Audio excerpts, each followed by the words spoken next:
আপনারা সবাই জানেন যে সেটি লাইভ সম্প্রচারিত হয়েছে।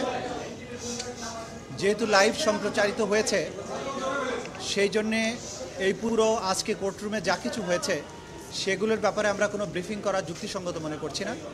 শুধু আপনাদের উদ্দেশ্যে এতটুকু তথ্য আমরা দিতে চাই যে আজকে বাংলাদেশে জুলাই এবং আগস্ট বিপ্লব চলাকালীন সময় সংগঠিত মানবতা বিরোধী অপরাধের দায়ে আসামি শেখ হাসিনা, আসামি আসাদুজ্জামান খান কামাল, আসামি চৌধুরী আবদুল্লাহ আল মামুনের বিরুদ্ধে মানবতা বিরোধী অপরাধের দায়ে অপরাধকে আমলে গ্রহণ করা হয়েছে। 5টি অভিযোগ তাদের বিরুদ্ধে আনা হয়েছে এবং 5টি অভিযোগের ভিত্তিতে এই অপরাধকে আমলে গ্রহণ করা হয়েছে।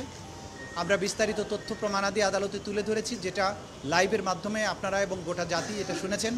আমি সেদিকে যাচ্ছি না। আমি শুধু একটি কথা বলতে চাই যে এই বিচার কোনো প্রতিশোধের জন্য নয়, এটা হচ্ছে ভবিষ্যতের জন্য একটা প্রতিজ্ঞা এবং আগামী প্রজন্মকে নিরাপদ একটি বাংলাদেশ উপহার দেয়া।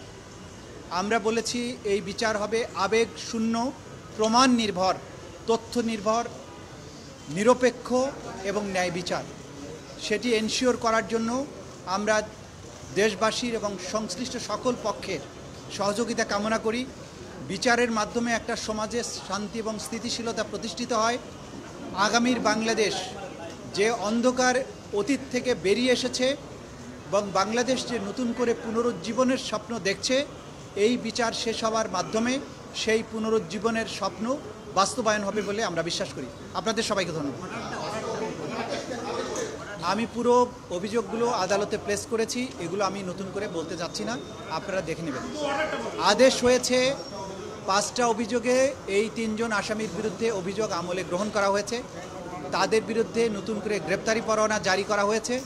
আগামী 16ই জুন অর্থাৎ ঈদের ছুটির পরে 16ই জুন আসামিদের উপস্থিতি এবং আসামিদেরকে গ্রেপ্তার করে হাজির করার জন্য নির্দেশ দেওয়া হয়েছে।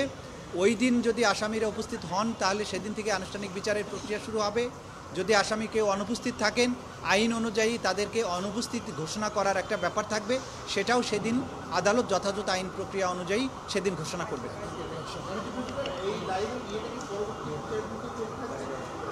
আপনারা সবাই জানেন যে আমাদের আইনে লাইভ সম্প্রচার বা সম্প্রচারের ব্যাপারে এটা এখতিয়ার দেওয়া হয়েছে ট্রাইব্যুনালকে। ট্রাইব্যুনালের অনুমতি সাপেক্ষে যখন ট্রাইব্যুনাল মনে করবেন যে এই অংশটুকু সম্প্রচার করতে সাক্ষীর কোনো নিরাপত্তার ঘাটতি হবে না অথবা অন্য কোনোভাবে বিচারিক প্রক্রিয়ার প্রভাব পড়বে না, তখনই তারা অনুমতি দিবেন। লাইভ সম্প্রচার ভবিষ্যতেও হতে পারে, তবে সেটা নির্ভর করবে আদালতের অনুমতির উপরে। যখনই আদালত অনুমতি দিবেন তখনই আমরা চেষ্টা করব এটা লাইভ করার জন্য। Thank you. 5টা অভিযোগের ব্যাপারে আমি বারবার বলেছি, সেটা আদালতে বলা হয়ে গেছে, নতুন করে আর বলছি না। ধন্যবাদ, আপনাদের সবাইকে ধন্যবাদ।